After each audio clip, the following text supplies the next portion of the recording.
Boa noite, meus irmãos. A introdução já foi feita aí, né? Por meio desse cântico. Parabéns aí aos pais pelo dia especial aí que se celebra de forma especial esse dia. Eu acredito que o segredo de ser um bom pai é ser um bom filho. E ser um bom filho diante do Senhor. Ouvir as suas palavras, seguir as suas palavras, ser fiel a Ele, obedecer a Ele, ser um bom filho diante do Pai, que é referência de Pai, vai lhe tornar e vai lhe fazer ser um bom pai. Então, o segredo de ser um bom pai é ser um bom filho. Hoje a gente tem visto muito inversões de valores, de princípios, de propósitos, de pensamentos, quando da criação de filhos, de se preparar um futuro, de deixar uma conta bancária bem recheada, de fazer um curso, um diploma, um futuro profissionalizante. Às vezes termina se gastando muito tempo, muita força, muita energia com isso, mas a gente acaba esquecendo do mais importante, que é dedicar, que é cuidar, que é discipular, que é pastorear o coração de um filho. E essa missão Deus tem dado para cada um de vocês que tem se tornado pais. Mas não é isso nossa pregação, tá? Era só uma palavra inicial para que a gente possa estar meditando e pensando naquilo que Deus tem colocado para nós. Vamos abrir em Lucas capítulo 17, vamos continuar nossa série de estudos, Lucas capítulo 17, dos versículos 1 ao 10.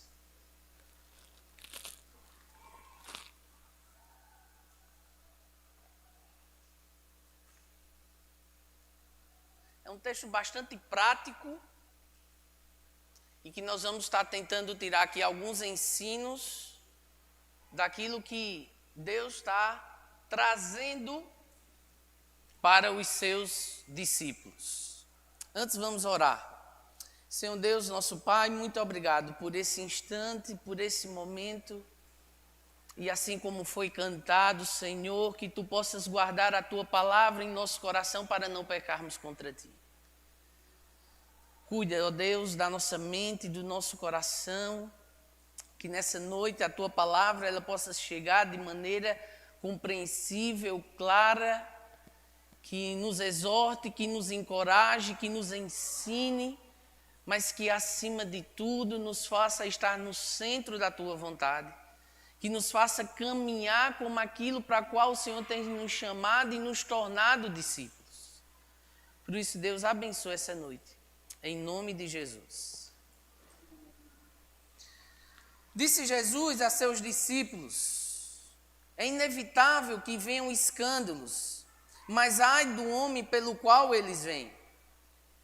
É melhor fora que lhe pendurasse ao pescoço uma pedra de moinho e fosse atirado do mar do que fazer tropeçar um destes pequeninos. Acautelai-vos. Se teu irmão pecar contra ti, repreende-o. Se ele se arrepender, perdoa-lhe. Se por 7 vezes no dia pecar contra ti, 7 vezes vier contigo dizendo: estou arrependido, perdoa-lhe. Então disseram os apóstolos ao Senhor: aumenta-nos a fé. Respondeu-lhe o Senhor: se tiveres fé como um grão de mostarda, direis a esta amoreira: arranca-te e transplanta-te no mar, e ela vos obedecerá. Qual de vós, tendo um servo ocupado na lavoura, ou em guardar o gado, lhe dirá quando ele voltar do campo: vem já e põe-te à mesa? E que antes não lhe diga: prepara-me a ceia, cinge-te, serve-me enquanto eu como e bebo, e depois comerás tu e beberás? Porventura terá de agradecer a seu servo, porque está fazendo o que lhe havia ordenado?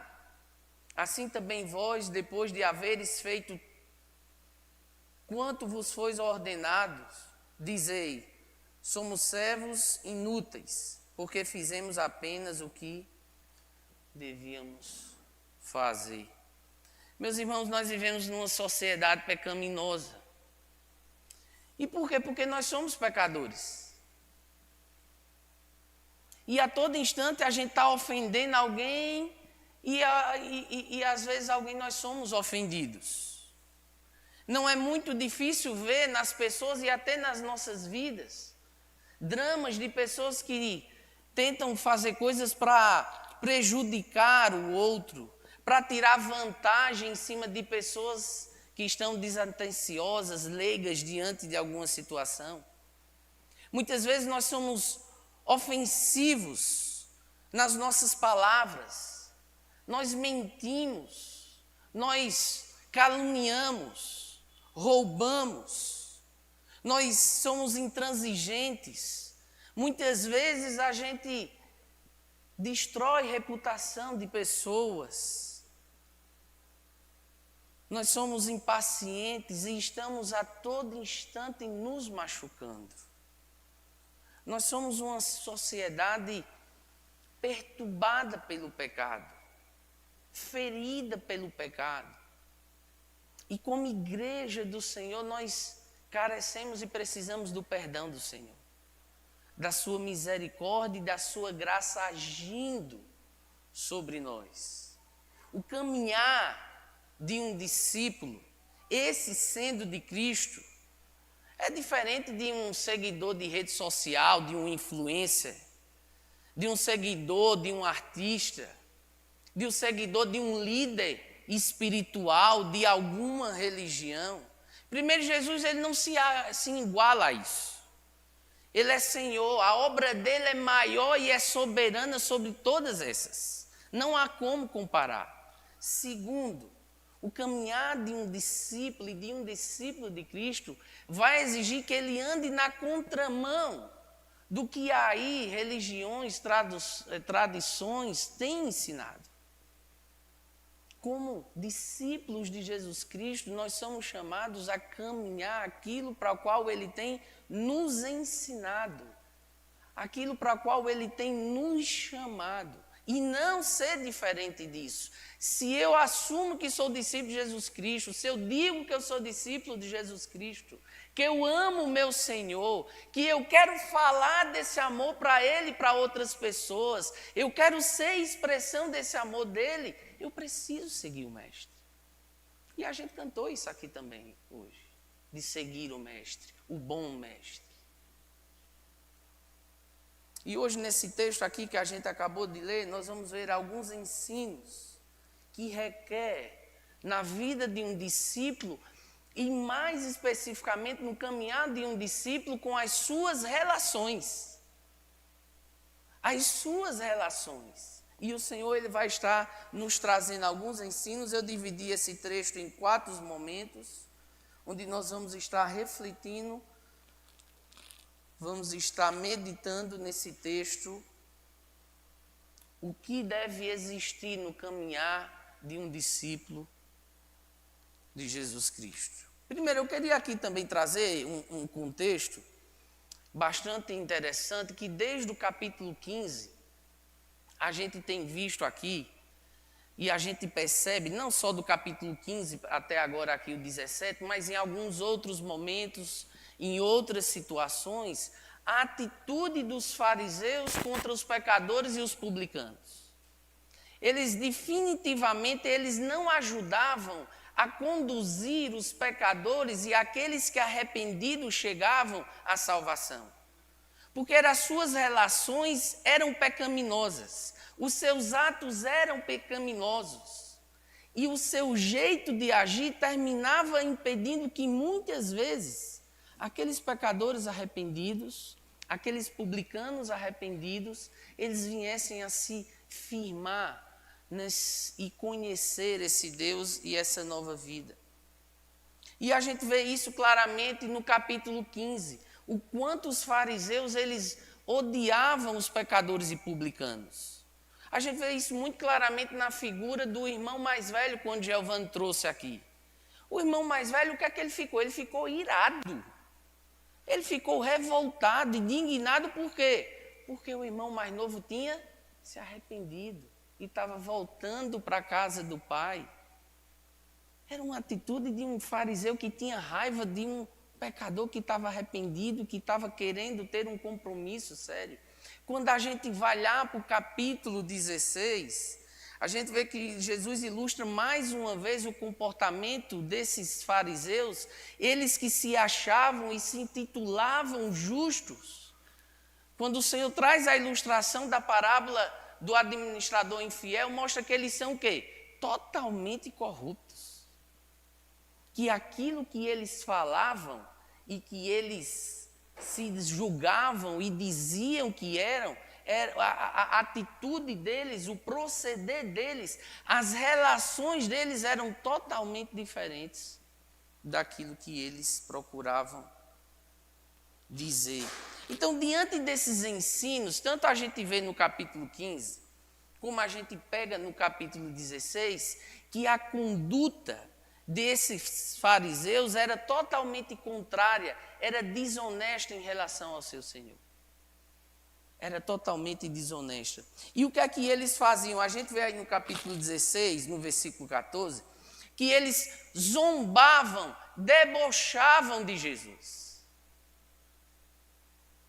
Eles criticavam, era como se eles estivessem dizendo, a sua ideologia, Jesus, ela é inadequada para a nossa realidade de vida.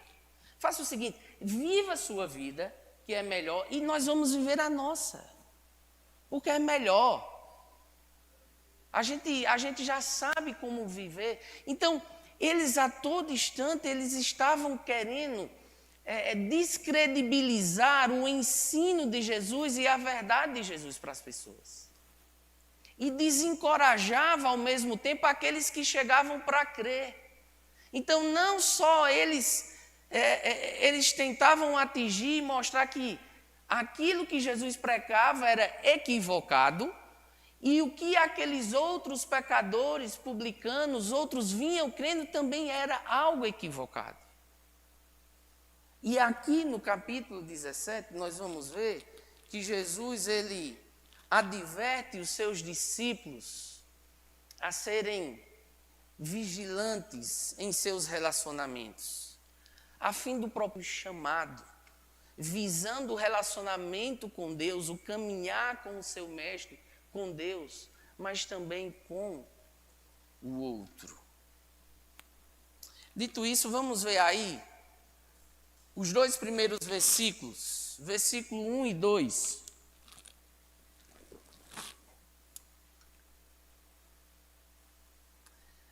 Um alerta que Jesus traz aí, quanto ao caminhar de um discípulo. Primeiro, incentivar outros ao pecado é passivo de um severo julgamento. A gente vê isso aí nos versículos 2. Primeiro, Jesus está se dirigindo aos discípulos, ele começa aí, né? Disse Jesus aos seus discípulos. Ele estava naquele momento ali, Jesus a todo momento ele estava discipulando os seus discípulos. Mas naquele momento ali ele pegou eles, peraí, chega aqui.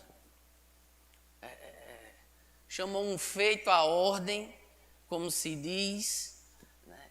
E trouxe alguns ensinos para eles. E Jesus estava querendo nos prevenir, Jesus estava querendo nos alertar em relação para que o risco que seus relacionamentos poderiam ocasionar por meio das suas condutas, por meio da sua maneira de tratar os outros, por meio do seu estilo de vida, pela maneira do seu proceder, pela maneira de tratar os seus negócios, de tratar as suas responsabilidades, muitas vezes isso termina incentivando os outros a ter um comportamento pecaminoso. E ele está prevenindo os discípulos com relação a isso aqui nesse instante, nesse momento. É o que ele está querendo. E aí depois ele continua, ele fala, é inevitável que venham escândalos. É inevitável que venha pecados, é inevitável que venha tropeços, é inevitável que venha tentações, é inevitável que venha armadilhas, é inevitável que venha situações que possa se causar algo. E como sociedade pecaminosa, é inevitável que em certa medida a gente termina ofendendo alguém e alguém termina nos ofendendo. Jesus ele não está falando aqui nada algo surreal, mas algo normal que acontece. Ele está trazendo um alerta normal, corriqueiro para as nossas relações. Não tem como a gente se relacionar com alguém em algum determinado momento, em alguma circunstância, a gente conflitar, a gente ter alguma situação ali de desconforto ou de embate.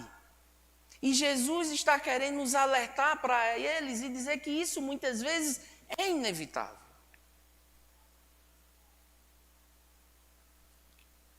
É inevitável que em nossos relacionamentos a gente não cause muitas vezes danos para o outro.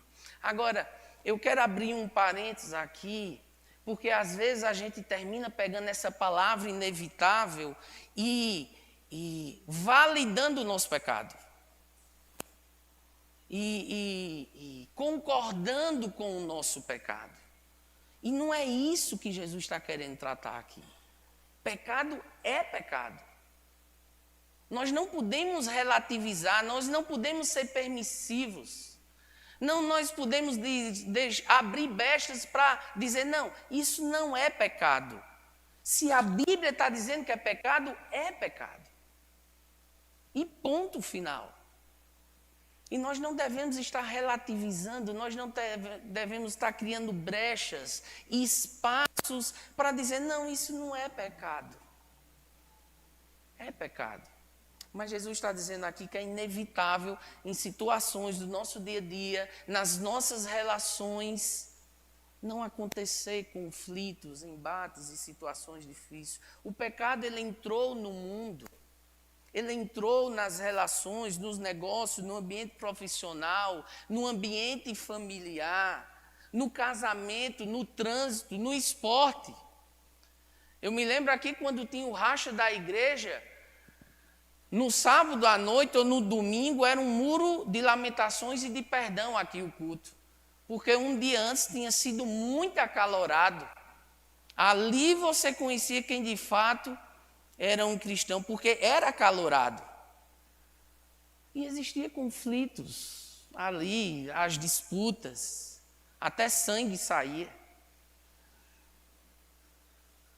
Mas o mal, o pecado, o que o homem faz, existem as suas imperfeições.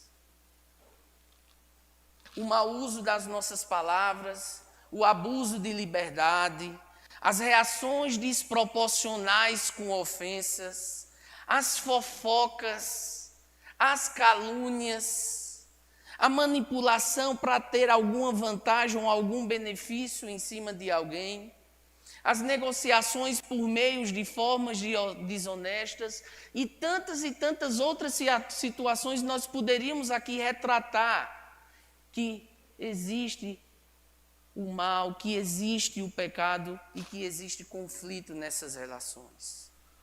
Como eu disse, é claro que o pecado é pecado, é terrível o pecado, Deus abomina o pecado. O pecado nos coloca contra Deus, nos afasta de Deus, nos distancia de Deus. Mas o Senhor está querendo nos alertar aí que pior é quando a gente é pedra de tropeço para a vida de alguém. A gente peca, mas quando eu sou pedra de tropeço para a vida de alguém é pior.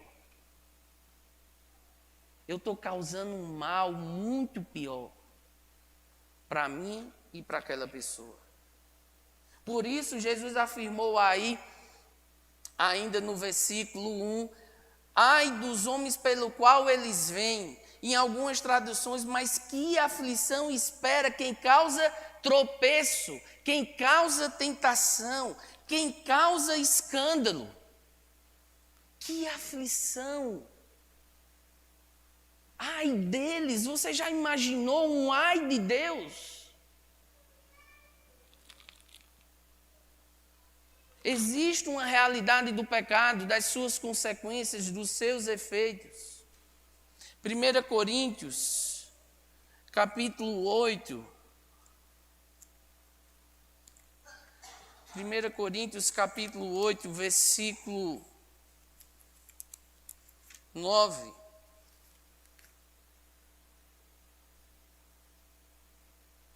Vede, porém, que esta vossa liberdade não venha de algum modo a ser tropeço para os fracos.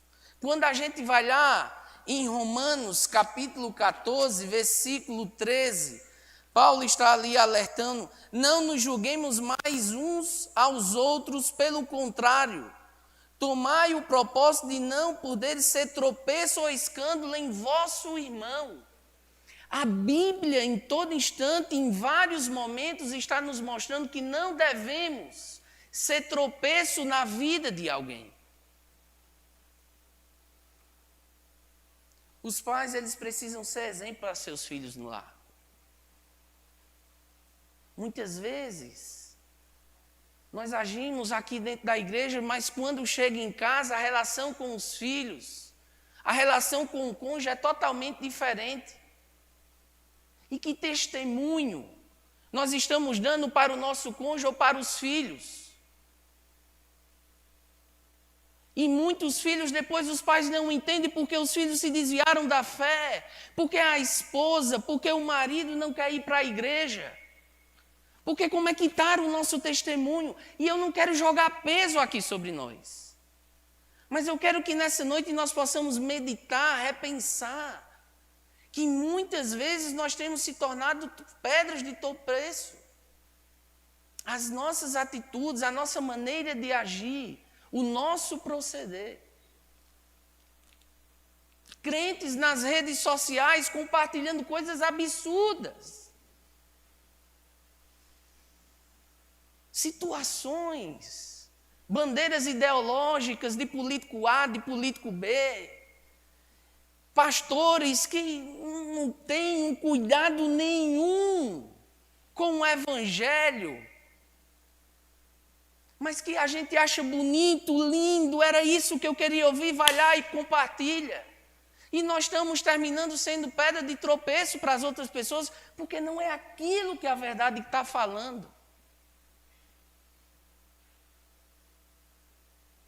Eu me lembro que uma vez, Daura chegou para mim, para outra pessoa, a gente era adolescentes, e ela chegou e nos repreendeu, não foi que nos repreendeu, ela chegou e disse: olha, eu sei, é muito bom você gostar de se vestir bem, Paulinho e fulano, não vou aqui citar o nome, eu sei que às vezes você gosta de sair, de comer, de lanchar alguma coisa depois do encontro e tal, mas às vezes aquela pessoa, e eu também aqui não vou citar o nome, ela não tem condições. Você está trabalhando, aquela pessoa está trabalhando, e isso acaba sendo pedra de tropeço para aquela pessoa. Porque aquela pessoa vai se endividar, aquela pessoa vai brigar com o pai, aquela pessoa vai brigar com a mãe, aquela pessoa vai às vezes fazer da tripa coração para seguir o seu mesmo ritmo de vida. Veja que às vezes a gente não percebe, em muitas situações nós terminamos sendo pedra de tropeço. Às vezes a nossa maneira como a gente fala, a maneira como a gente se comporta, os ambientes que frequentamos, as vestimentas, mulheres, homens que vestimos, às vezes termina se tornando pedra de tropeço para outros. E que aflição nos espera. Ai desses que são pedra de tropeços. Nossas atitudes, elas impactam a fé dos outros. Sejam positivas, seja ela negativamente. As nossas palavras, os nossos exemplos, as nossas omissões, os nossos ensinos errados. Segundo aí, ele continua. E olha o que ele vai dizer. No versículo 2: melhor fora que lhe pendurasse ao pescoço uma pedra de moinho e fosse atirado ao mar. Veja a gravidade de ser pedra de tropeço na vida de alguém. Eu ia até trazer a figura aqui, mas o moinho é uma pedra de cilindro grande, muito pesada, que era colocada sobre um animal e ele ficava em círculo arrodeando para moer grãos. Era algo muito pesado. Então, aqui o que ele está dizendo era melhor o quê? Morrer. É melhor morrer do que ser pedra de tropeço para alguém. Porque pendurar aquela pedra no pescoço era morte na certa.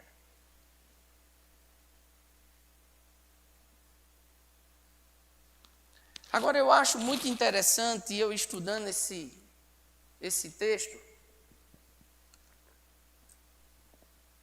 a gente vai ver aí que no capítulo 16, nos versículos 26 ao 28, quando Jesus ele está aí ilustrando a parábola do rico e o Lázaro, ele indica o tormento daqueles que se encontram num eterno estado de punição. Ele mostra isso aí dos versículos 26 ao 28. E lá, além de tudo, está posto um grande abismo entre nós e vós, de sorte os que querem passar daqui para vós, os outros não podem, nem os de lá passar para nós. Então replicou: Pai, eu te imploro que mandes a minha casa paterna, porque tenho 5 irmãos e o tormento. E por que esse homem estava passando esse tormento?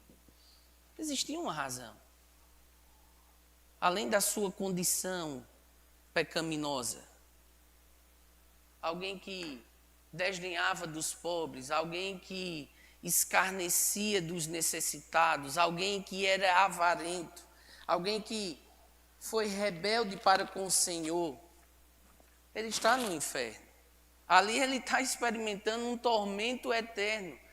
E Jesus ele está dizendo que esse estado de tormento, existe uma razão para a qual esse homem lá e para o grau de sofrimento e agravamento desse homem. É quando aqueles que induzem as pessoas ao pecado e que ainda não ajudam a sair do pecado, mas que ainda os fazem pecar. Jesus enfatiza aqui uma questão muito importante, veja. 2, do que fazer tropeçar um destes pequeninos. Quem são esses pequeninos? É o mendigo aqui da parábola anterior. É isso que Jesus está querendo. Algum destes pequeninos. E a referência do mendigo aqui da palavra anterior vai significar pessoas humildes, pessoas arrependidas, pessoas que estão expostas, pessoas que são fracas na fé, que reconhecem a sua dependência no Senhor. Mendigo aqui, esses pequeninos, se tratam de pessoas vulneráveis, que estão fracas na fé, que estão caminhando, que estão ainda firmando suas convicções, que não têm o tanto de entendimento e de revelação da verdade, que não sabem nem se defender, não sabem nem direito da verdade. E muitas vezes nós terminamos sendo pedra de tropeço para esse tipo de pessoas. Que são vulneráveis. Que, como fala aí na parábola, estava apenas querendo as migalhas que caíam da mesa dos ricos, que estava com suas feridas descobertas, expostas. São esses os pequeninos que o Senhor aqui está se referindo. Muitas vezes nós temos sido pedra de tropeço para essas pessoas. E é o contrário disso. Nós precisamos ajudar essas pessoas que têm iniciado a fé. Nós temos a ajudar pessoas que têm caminhado vaciladamente, muitas vezes, com um pé dentro e com um pé fora. Que estão expostas, que estão descobertas, que estão vulneráveis. E muitas vezes nós acabamos por ser pedra de tropeço para essas pessoas vulneráveis. E aqui não é uma questão social, mas é uma questão de intelectual, de entendimento, de compreensão da verdade. Que muitos pequeninos, muitas pessoas vulneráveis, muitas pessoas como esses mendigos, muitas pessoas fracas na fé, muitas pessoas que estão iniciando a sua caminhada cristã, terminam vacilando. Quando a gente vai lá de novo para Romanos capítulo 14, a gente vai ver que Paulo, ele está alertando, ele está instruindo aquela igreja a abrir mão muitas vezes dos seus próprios interesses em prol do outro. Tudo bem, que para você isso não significa nada. Comer carne, Paulo está dizendo, mas às vezes ali o comer aquela carne vai causar naquele outro alguma deficiência de fé, alguma ridicularização, algum escândalo. E se isso provoca naquele irmão, se você pode abrir mão de comer aquilo, deixe de comer. É isso que Paulo está dizendo. Nós precisamos abrir mão muitas vezes dos nossos interesses em prol do outro, do cuidar do outro. E em nenhum momento esse rico aqui, ele demonstrou cuidado, compaixão com esse outro.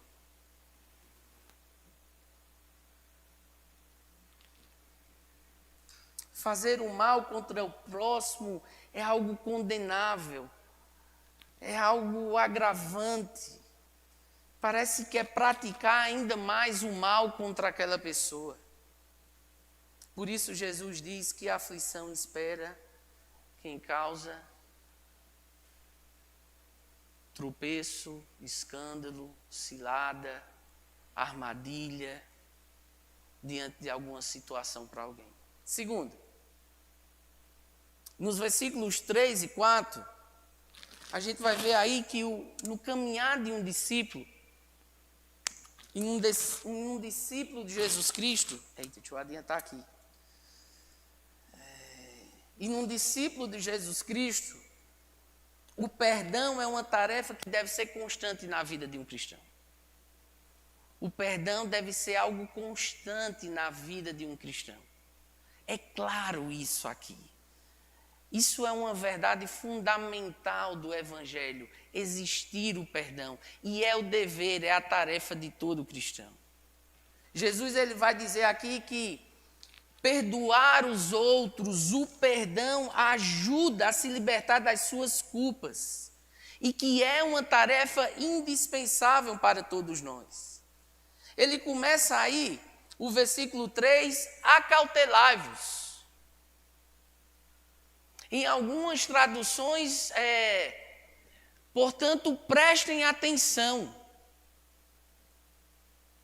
Prestem atenção. Portanto, cuidado. Sejam cautelosos nos seus relacionamentos. Sejam cuidadosos na maneira como você procede com o outro.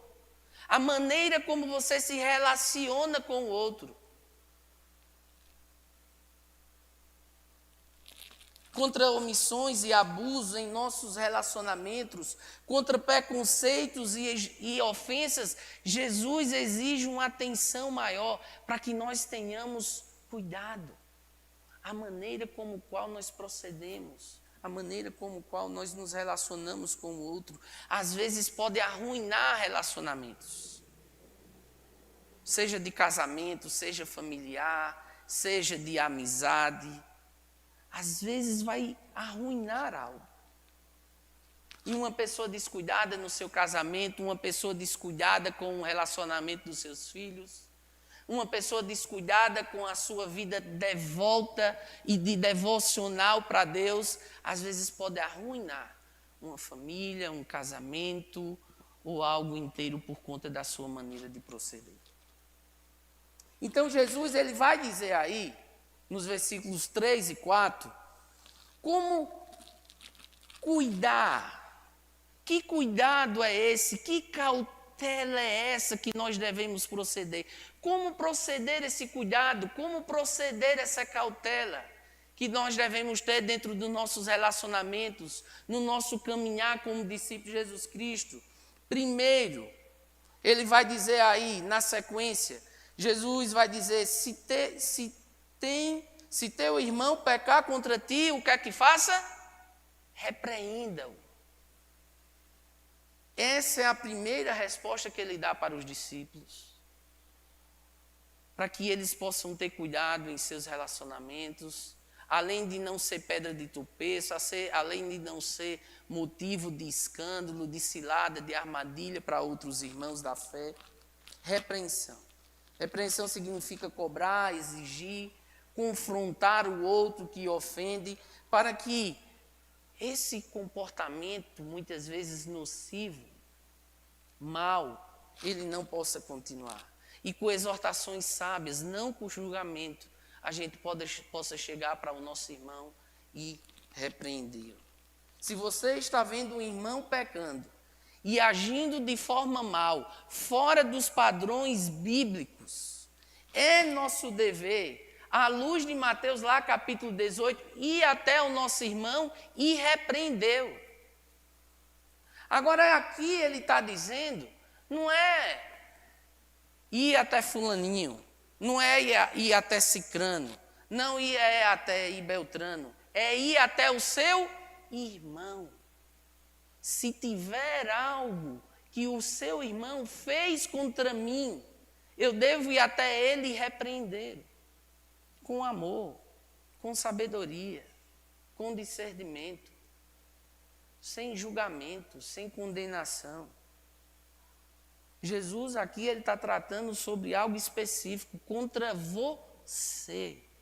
Não contra os pecados que você cometeu, mas se existe algo que um irmão fez contra você, você deve ir até ele e repreender.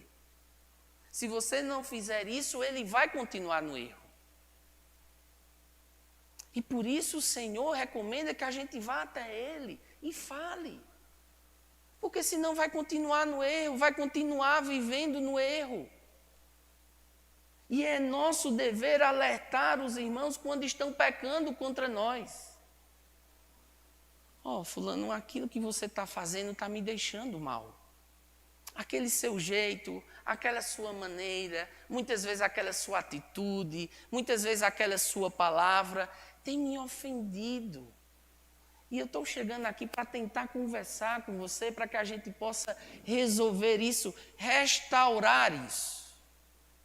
A finalidade da repreensão não é condenar, não é julgar, é restaurar. É trazer cura, é trazer perdão para esse relacionamento.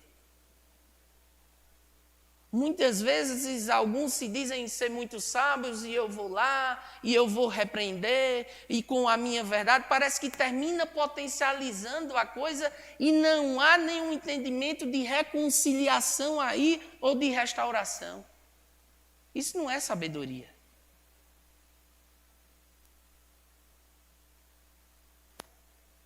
Imagine você estar errando, e ninguém chegar para você e dizer que você tem errado nisso. Imagina só, você permanecer no erro, você continuar no erro, porque às vezes alguém está com medo de chegar ou de repreender, ou aquela pessoa de falar aquilo que você precisa ouvir, para que você precise mudar de rota ali diante daquela situação, porque tem me feito mal.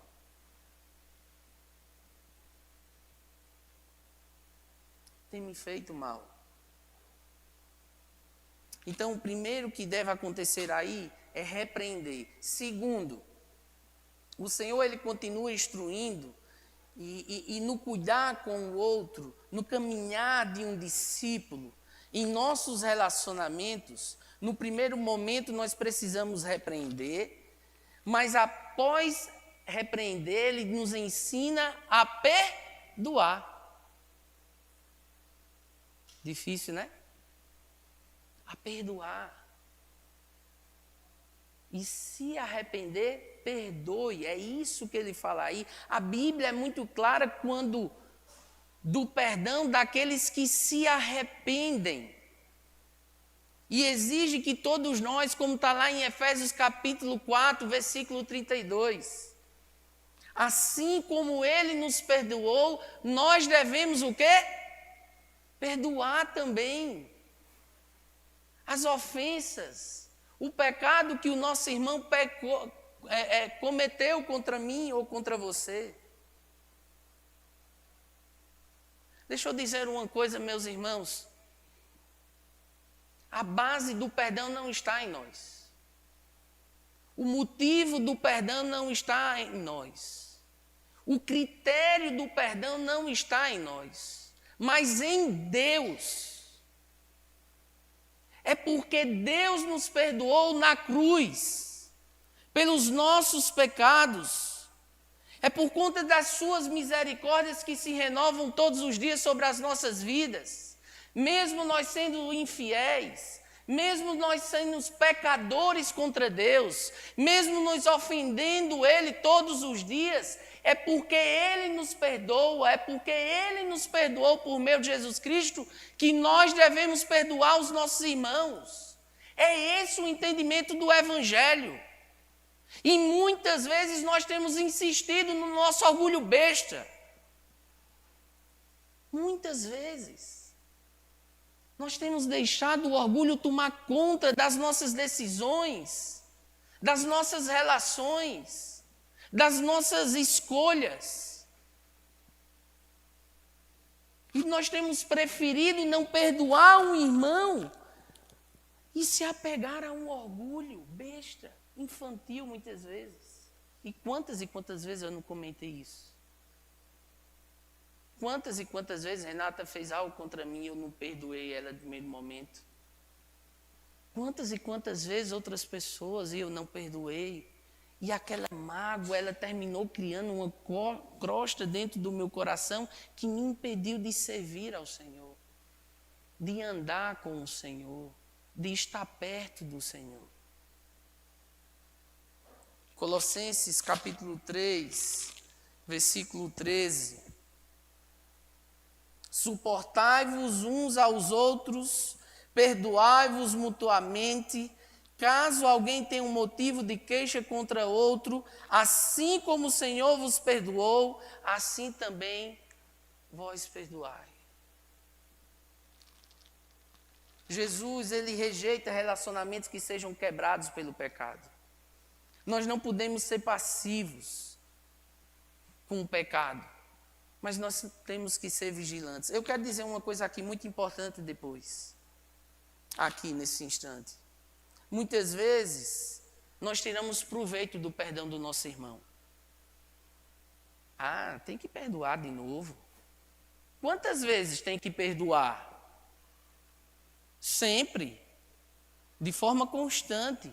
Muitas vezes nós terminamos tirando proveito do perdão, confiando continuamente no perdão do outro. E isso é provocar Deus. Isso é provocar a ira de Deus. E não é essa maneira e não é esse pensamento que nós como cristãos devemos proceder.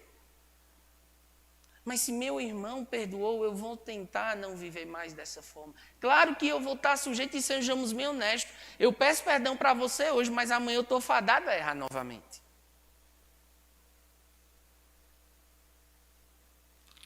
No casamento, muitos casamentos estão marcados por mágoas. Cônjuges repetem os seus erros continuamente.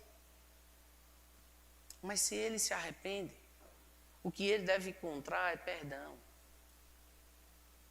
É um acolhimento de restauração.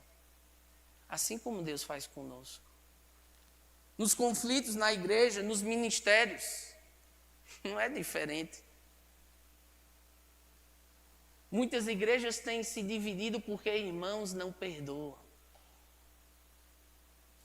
Porque irmãos não exercem o perdão. E terminam buscando viver com o seu orgulho.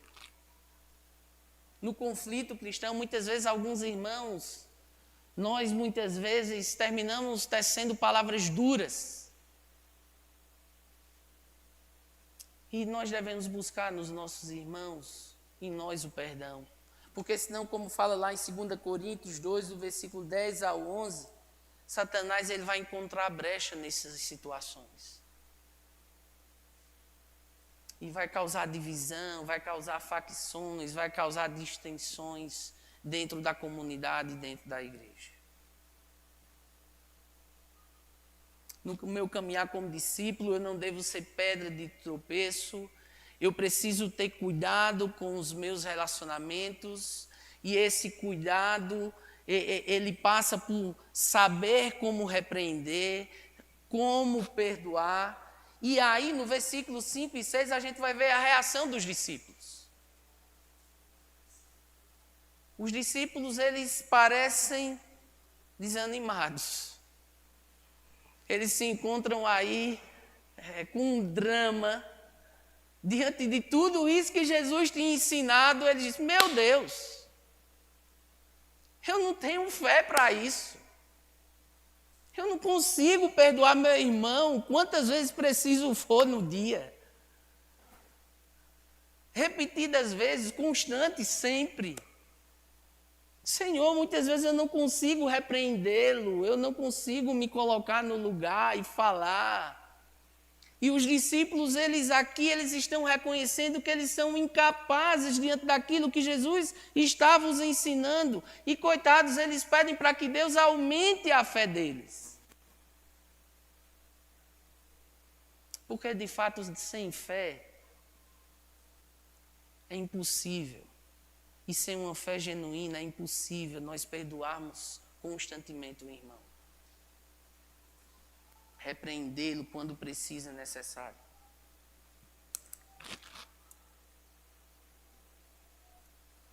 Por isso os discípulos, eles disseram, Senhor, só tem um jeito. Se o Senhor nos dá mais fé. Porque nós não achamos possível conseguirmos perdoar ou agir dessa maneira que o Senhor tem nos ensinado. De certo modo, como eu disse, eles se viram incapazes de evitar escândalos, de provocar tropeços e perdoar ofensas repetitivas. E Jesus oferece uma resposta aí. Vamos caminhando lá. Versículo 6.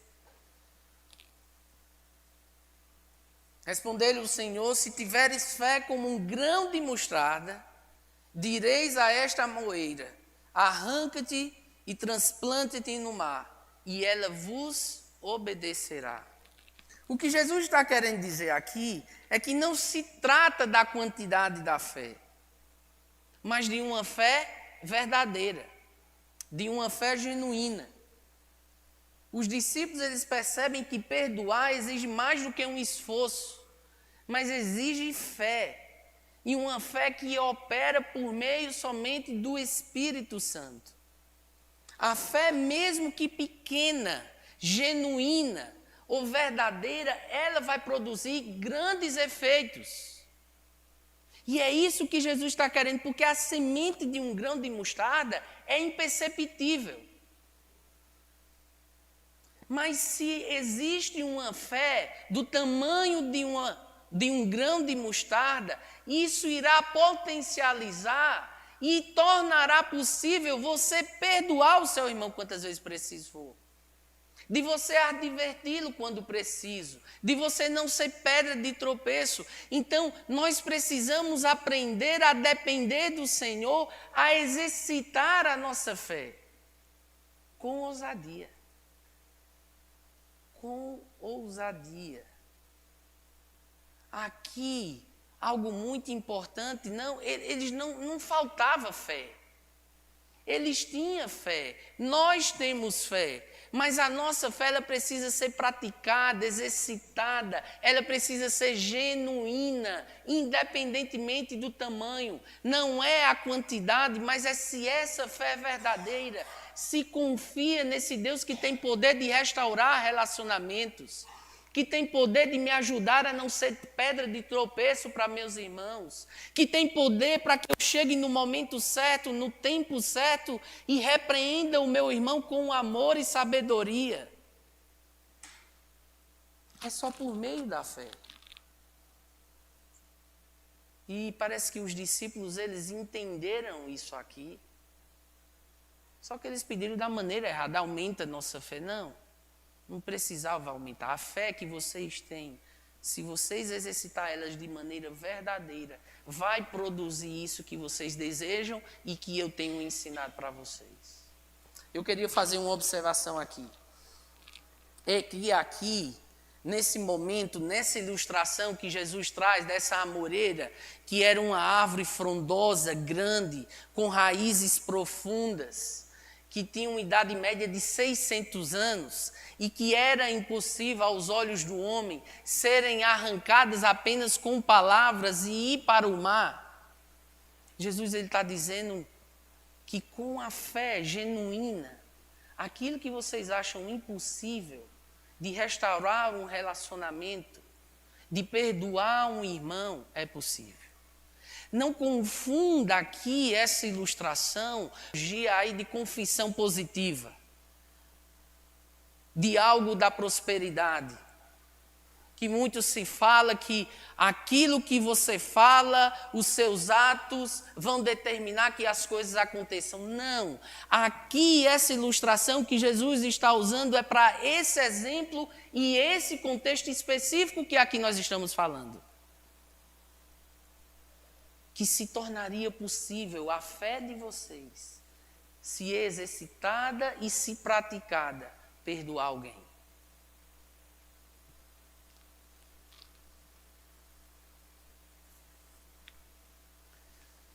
Por último, vamos lá, dos versículos 7 ao 10, Jesus ele traz aí, então é por meio da fé que nós vamos conseguir isso, perdoar,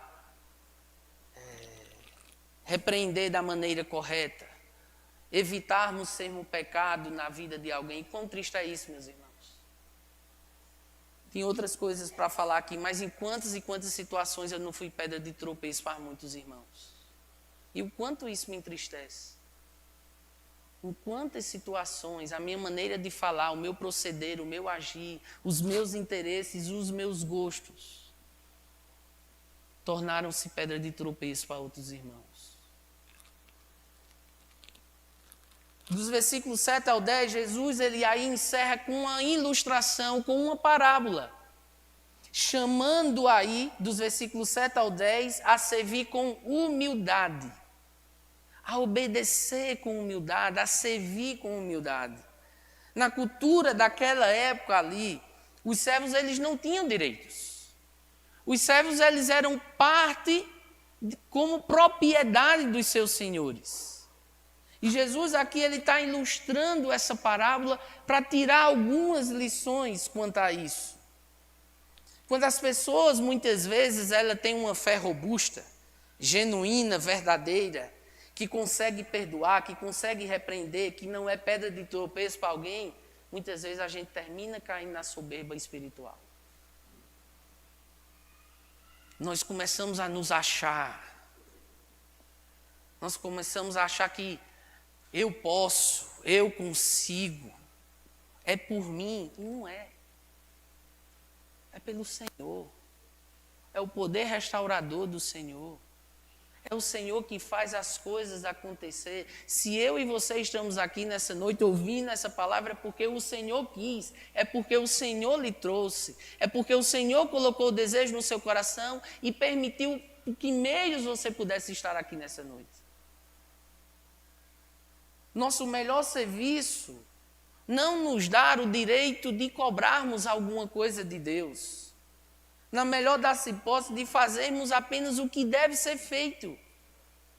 E Paulo fala isso lá em 1 Coríntios, capítulo 9, versículo 16.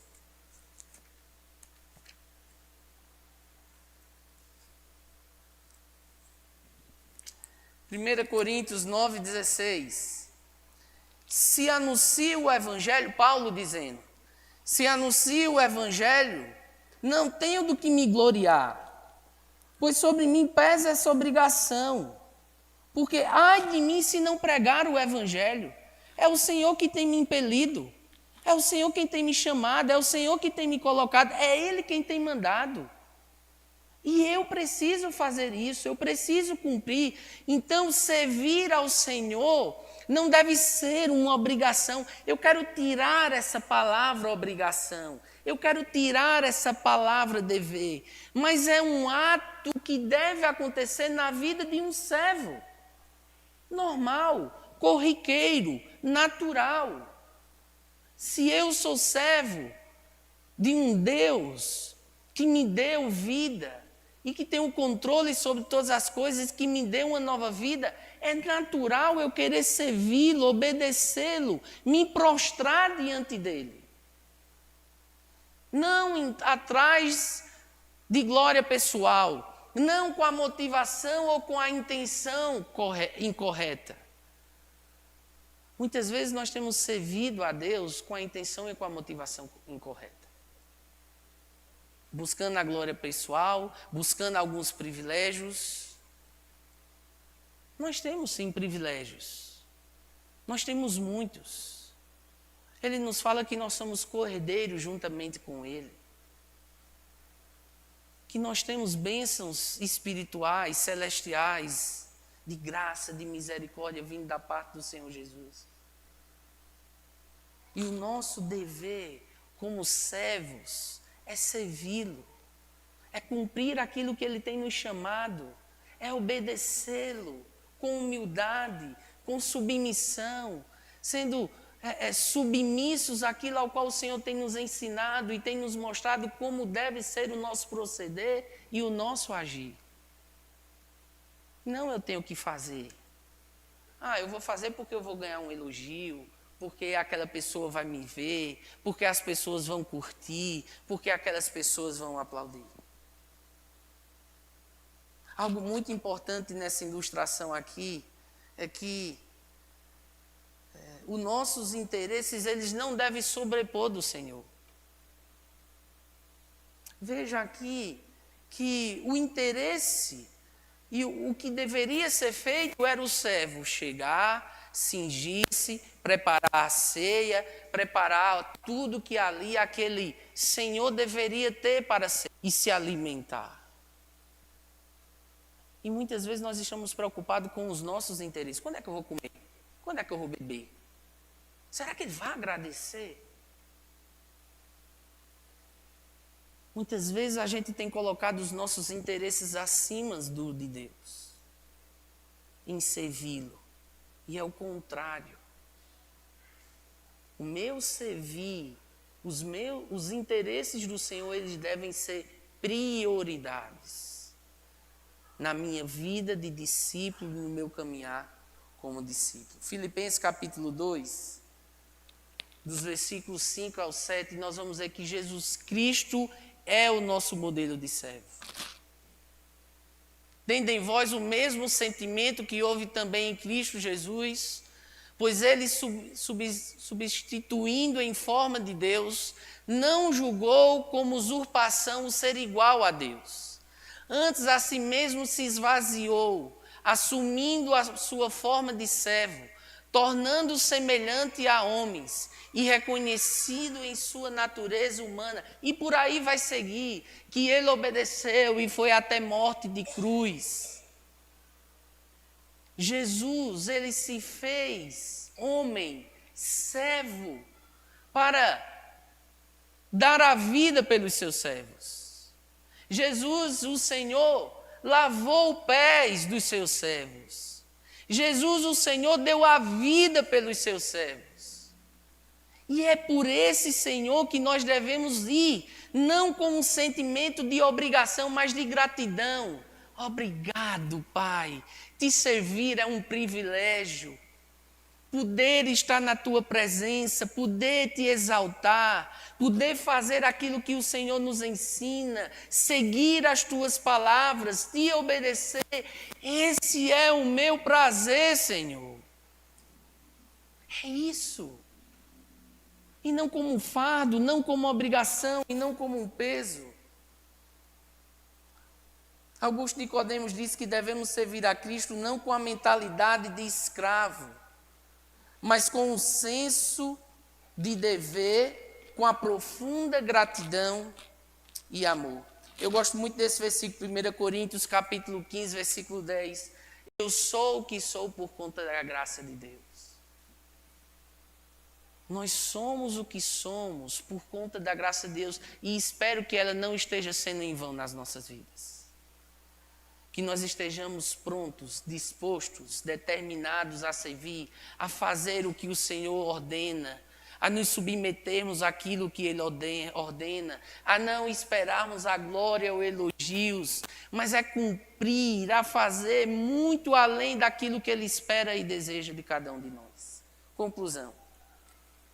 No caminho do discipulado, é preciso sermos cuidadosos em nosso modo de viver, no nosso testemunho, a maneira como influenciamos negativamente ou positivamente alguém. Estar pronto a repreender quem está no pecado, especialmente contra você, vai produzir, sabe o que, meus irmãos? Restauração. É dever nosso fazer isso, não de forma arrogante, não de forma carnal, eu vou julgar por julgar. Eu vou repreender por repreender. Ele está precisando. É isso que ele precisa. Ele é um pecador miserável. Não. Essa não é a atitude certa. Mas é com amor, em amor. Buscar repreendê-lo. E mostrar que aquilo que ele tem cometido tem causado algo contra você. Jesus, ele exige perdão contínuo. Não deixe de perdoar um relacionamento por conta de um pecado, por conta de alguma coisa que foi cometido contra você. Nós não fazemos mais do que nós devemos. E seguir, obedecer às orientações do Senhor é o que nós devemos fazer. Vamos orar? Que Deus possa estar nos abençoando. Senhor Deus, nosso Pai, muito obrigado pelas tuas palavras, pelos teus ensinos. Senhor Deus, nos ajuda nesse caminhar, porque muitas vezes é difícil. Mas fortalece a nossa fé. Prova em nós, assim como nós cantamos assim como o ouro, refina-nos.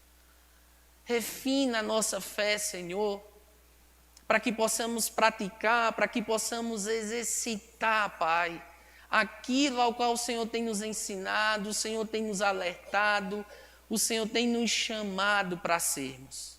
Por isso, Deus, nós carecemos, nós dependemos, nós necessitamos do Senhor, para que possamos estar sendo certeiros ao perdoar os nossos irmãos, a repreendê-los com amor. Não nos deixe, Senhor, sermos pedra de tropeço na vida de alguém, a causar escândalos, ciladas, armadilhas, mas que possamos estar sempre prontos a te servir, Senhor.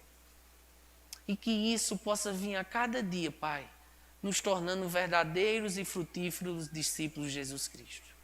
Toma, sonda, tu sabes, ó Deus, aquilo que habita no coração de cada um dos meus irmãos, aquilo que tem os angustiados, aquilo que tem perturbado as suas relações.